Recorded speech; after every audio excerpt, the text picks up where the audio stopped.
Inaasahan ng TNT tropang 5G, na pupunan nila Brian Heruela, at Simon Enciso, ang Mai Iwan Puang, nila Jason Castro, at Ray Nambatak. Ang tropang 5G ay kasalukuyang nasa isang parallel uphill battle, kung saan ang koponan ay nasira sa pinakamalakas nilang lugar, ang posisyon ng point guard. Hindi ito kasing seryoso ng isang kaganapang nagbabanta sa buhay, ngunit ang dilema ng TNT ay potensyal na isang Grand Slam killer.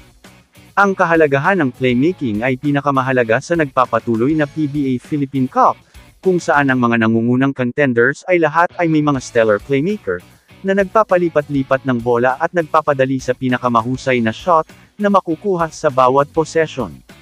Wala na si Jason Castro bago magsimula ang kumperensya, ang TNT ay nireranggo sa ika-9 sa liga sa mga assist sa paligsahan.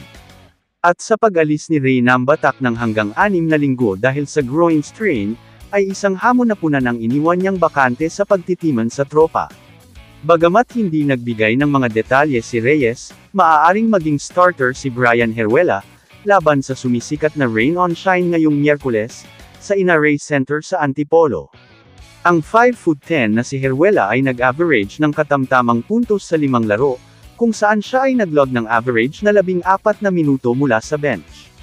Si Heruela ay isang tusong veterano na may 7 PBA championship sa kanyang pangalan. Ang kanyang pag-promote sa panimulang unit ay nagbibigay daan para sa bagong nakuha, na si Simon Enciso na suportahan ang mga kakulangan sa point guard. Sa kanilang Grand Slam bid sa linya, ang TNT ay tila naniniwala na ang isang Mikey Williams, ay makakatulong sa kanilang hangarin na Grand Slam. Ngunit ang tamang panahon sa pagbabalik ni Mikey, ay hindi pa rin malinaw. Tila, ang yelo na bumabalot sa relasyon sa pagitan ng magkabilang panig, sa loob ng 25 buwan, ay hindi nagpakita ng anumang mga palatandaan ng pagkalusaw. Kamusta mga idol? Sports Zone PH, para sa sports news and update. Kung bago ka pa lamang din sa channel ko, pindutin mo na ang subscribe button at notification bell, para lagi kang update sa mga sports news.